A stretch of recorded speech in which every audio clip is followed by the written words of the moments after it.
የራበው ማነው የራበው ማነው ይህን የመሰለ ቆንጆ የጾም ፍርፍር አብራችሁን ስሩ አብራችሁን ቆዩ ከማኪ ጋር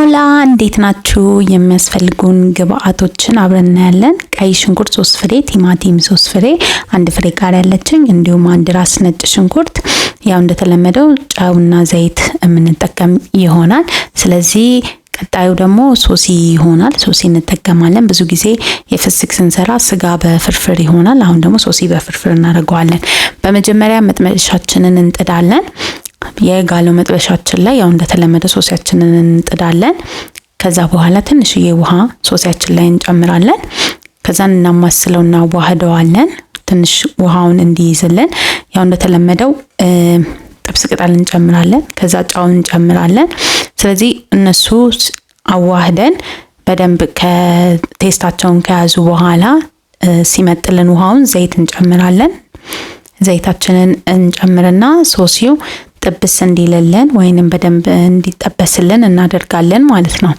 ስለዚህ ያው ተመሳሳይ ነው በፊትም እንደምሰራው ነው የሰራሁት ሶሲን በመቀጠል ሶሲ እስከሚበስልልኝ ቲማቲማችንን እናሰናዳለን እንዲህ ባለ መልኩ ደቀቅ አድርገን ቆንጆ አድርገን የምንከትፍ ይሆናል ቲማቲማችንን ያው ቲማቲም በዛ ሲል ደስ ይላል ፍርፍር ላይ ብዙ ጊዜ ያው እኔም ደግሞ ቲማቲም እንደምወድ ታውቃላችሁ ስለዚህ ቲማቲሙን በዛ አድርጌ ነው የምሰራው ብዙ ጊዜ ቲማቲማችንን እንዲህ ባለ መልኩ ደቀቅ አድርገን ቆንጆ አድርገን እንከትፋለን ማለት ነው ያው ለፍርፍር ስለሆነ የግድ ብዙም እንትን መሆን የለበትም ስለዚህ ሶሲያችን እዚህ ጋር አያችሁት ከለሩን ቀይሮልናል ቆንጆ ሆኖ ወጥቶልናል ስለዚህ ሳህናችን ላይ እንገለብጠዋለን ሶሳችንን ማለት ነው በራሱ መጥበሻ ስለምሰራ ስልሱንም ያው መጥበሻው ስለሚያስፈልገኝ ሶሲውን ገልብጫዋለሁ መልሼ መጥበሻዬን ጣድኩኝ ሶሲ በዚህ መልኩ ወጣ ቲማቲሜን በመጀመሪያ እጥዳለሁ ማለት ነው መጥበሻዬ ላይ የጋለው መጥበሻዬ ላይ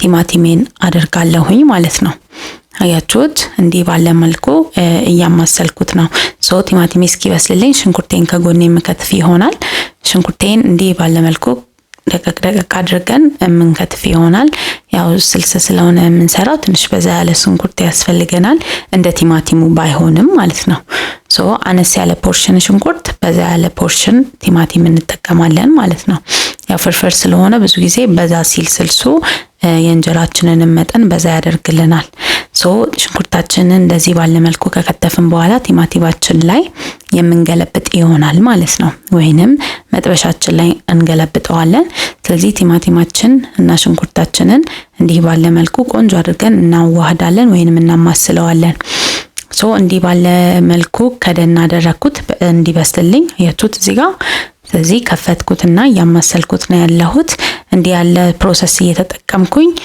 ውሃው ሲመጥልኝ ዘይቴን ጨመርኩኝ ማለት ነው ዘይቴን እንዲህ ባለ መልኩ ጨመርኩ መጥናችሁ መጨመር ትችላላችሁ ያው ብዙ ጊዜ ፍርፍር ላይ ትንሽ በዛ ቢል ደስ ይለናል አይደለ ለዛ መጥናችሁ ጨምሩ ዘይታችሁን እንዲህ ባለ መልኩ ቁሌታችን እየተሰናዳ ይገኛል ማለት ነው እንዲህ ባለ መልኩ ቆንጆ አድርገን እናቁላላና ሲበስልልን በርበሬ የምንጨምር ይሆናል እኔ ጨመርኩት በዚህ በማንኪያዬ 4 ማንኪያ በርበሬ ነው ለስልስ የሚበቃኝን ያህል እና በርበሬ ሲበዛ ፍርፍር ላይ ጥሩ ስላልሆነ ደስ ስለማይል ሳሳ ሲል ነው በርበሬው የሚጣፍጠው ማለትም የስልሱ ጣዕም የሚመጣው ሳሳ ባለ እንትን 4 ማንኪያ አደረኩኝ በርበሬ አያችሁት ከለሩን ብዙም ያልበዛ ብዙም ያለ ሳሳ አይነት ከለር ነው ያለው በቀጣይ በርበሬያችን እስኪቆላላልን ድረስ ነጭ ሽንኩርታችንን እንዲህ ባለ መልኩ ድቅቅ አድርገን እንከትፍ ይሆናል ነጭ ሽንኩርታችንን እንዲህ ባለ መልኩ እንከትፋለን ከላዩ ላይ ጨው እናደርግና በደንብ ለማድቀቅ እንትን እንላለን ቃሪያችንን በዛው አንድ ፍሬዋን ከተፍናት ስለዚህ እዚህ ጋር በደንብ አድርገን እንመታዋለን ወይንም እናደቀዋለን ነጭ ሽንኩርታችን ድቅቅ ሲል ጥሩ ነው ያው መታየት ፍጥጥ ብሎ መታየት የለበትም ፍርፍር ላይ እኔ ላይ ማለት ነው እናንተ ከፈለጋችሁ ሽርክት አድርጋችሁ መክተፍ ትችላላችሁ። አያችሁት እዚህ ጋር ቁሌታችን ቆንጆ ሆኖ እየደረሰልን ነው። ስለዚህ ነጭ ሽንኩርቱን ጣዕም እንዲይዝልኝ ከላዩ ላይ ነጭ ሽንኩርቱን ጨመርኩበት ማለት ነው። ምክንያቱም ከነጭ ሽንኩርቱ ጋር አብሮ በደንብ አድርጎ ሲዋሃድ የነጭ ሽንኩርቱን ጣዕም ይዛል። ከላይ በትንሹ ውሃ የሚበቃኝን ያህል ጨመርኩኝ። ያው እዚህ ጋር በደንብ አድርጎ እየተንተከተከልኝ ነው ያለው። ፖርሽናችን ለአንድ እንጀራ እንደዛ ከግማሽ ነው ያሰብኩት። ስለዚህ ይሄ ስልስ በቂ ነው ብዬ አስባለሁ። ነጭ ጨው እንጨምራለን። ጨው በቂ ብለን የምናስበውን ጨው እንጨምራለን ከፈረፈርን በኋላ ስለማንጨምር ማለት ነው። እንጀራችን ይሄ አንድ እንጀራ ነው ያዘጋጀሁት እኔ። እንዲህ ባለ መልኩ ቅርጽ ባለው መልኩ ቆንጆ አድርገን እንቆራርጠዋለን እንጀራችንን ማለት ነው። አያችሁት እዚህ ጋርም እንዲህ ባለ መልኩ ቆንጆ አድርገን ቆራረጥ ነው እንጀራችንን አሰናዳን። ስለዚህ እንዲህ ባለ መልኩ ቁሌታችን ስለደረሰልን እንጀራችንን ከላዩ ላይ የምንጨምር ይሆናል። ስለዚህ እንጀራችንን ከቁሌታችን ጋር ቀስ እያደረግን እንቀላቅለዋለን ማለት ነው። በቀላሉ የጾም ፍርፍር ሰራን ማለት አይደለ? ስለዚህ እዚህ ጋር እንጀራችንን እንዲህ ባለ መልኩ ቆንጆ አድርገን እንቀላቅላለን። ከላዩ ላይ የጠበስነውን ሶሲ እንጨምራለን ማለት ነው። ስለዚህ ፍስክ ሲሆን ስጋ ፍርፍር በስጋ እንላለን። አሁን ደግሞ አኩሪ አተር ፍርፍር ይሆናል ለጾም ሲሆን ማለት ነው። ቃሪያችንን ጣል አደረግናት። ግማሽ እንጀራችንን አቀረብን። ያው እዚህ ጋር ለመብላት እያሰናዳ ነው ማለት ነው።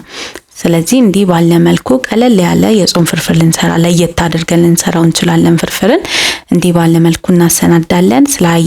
ስለተከታተላችሁኝ አመሰግናለሁ። ፕሊስ ላይክ፣ ሰብስክራይብ፣ ሼር አድርጉ። ባይ